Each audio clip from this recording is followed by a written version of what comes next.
mapagpalang araw po sa ating lahat. Muli ako si Emmanuel O. Alejandre at ang aking daily devotion ngayong May 12. And for today, we are going to talk about the curse of power and wealth.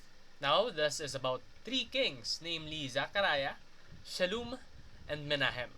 Now, if you want to read about these three kings extensively, I would like to promote or invite you to read 2 Kings chapter 15 verses 8 to 22.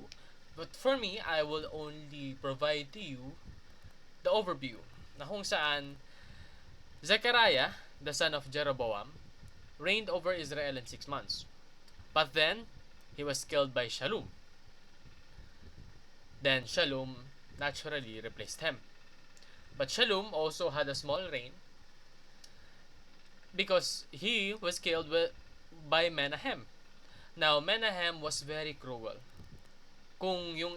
By the way, Zechariah and Shallum, they were kings that did evil in the eyes of the Lord, no? They have committed towards the life of disobeying God and prioritizing their own selfish desires. They were not good kings. They were kings that prioritized getting the throne and then not using it for God's glory, but using it for their own pleasure and luxury. And Menahem is also not exempted from that. Actually, he's very cruel, no? In fact, one of the most cruel acts that he has done is that when there was a certain city that did not want him, he sacked that city. Ibig sabihin, na-pillage niya yon, sinira niya. And aside from that, lahat ng pregnant women sa city na yon, he cut their bellies wide open. It was so gruesome.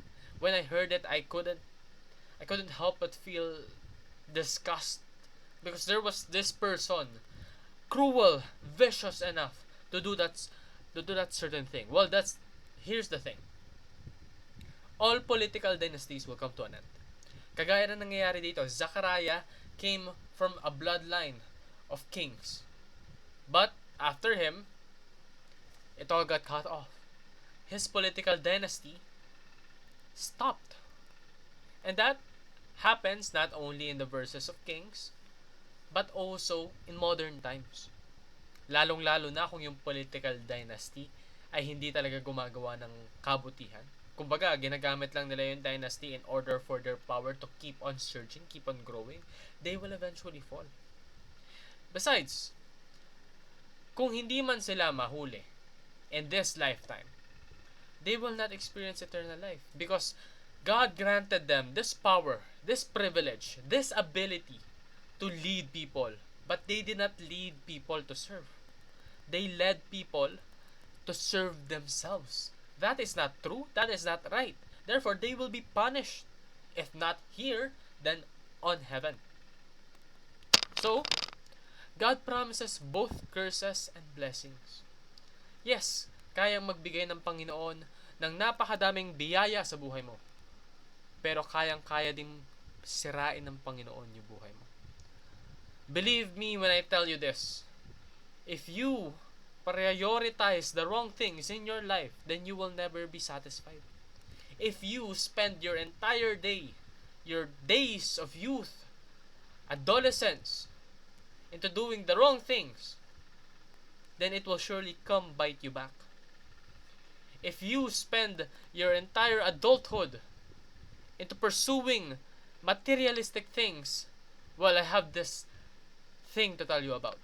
Materialistic things depreciate. And once they do, you will be left with nothing but emptiness. Because the curse of power and wealth is emptiness. Meron kang ang kapangyarihan, meron kang ang kayamanan, pero hindi mo naman ito ginagamit sa tamang pamamaraan, you will be empty. You will feel null and void, like everything that you've ever worked for is for naught. And I pray, and I wish that would not happen to me. I value my relationships, especially my relationship with God, for which I know is eternal. And no other materialistic thing can ever come across that. So do not fall for the vanity of wealth and power. Oo, magandang magkaroon ng maraming pera, ng kayamanan, ng kapangyarihan na gawin yung kung ano man gusto mong gawin. But that is not what we are designed for. Be realistic, guys. Doing everything that you want to do is not only selfish, but also destructive, not only to the people around you, but yourself. We have our limits. And we have a duty to uphold. We have responsibility for our actions. Whether we like to admit it or not, human nature gets the better of us. And it's our duty and responsibility to minimize that from happening. And if it ever does happen, it is our duty to repent and to turn back towards God. Prioritize Him. Give glory to His name. And pursue what endures forever. Yung kayamanan, yung milyon, mawawala yan. It's just pieces of paper. Currency. Doesn't mean anything after you're dead. But your relationship with God, that is endless. Your citizenship towards God's kingdom, that is priceless. And that is something that we should all strive towards. Choose the blessed life, which is not measured by wealth and power. Yan lamang po ang aking daily devotion. Maraming salamat sa pakikinig. Magpalaya po tayong lahat, and let us all give glory to God.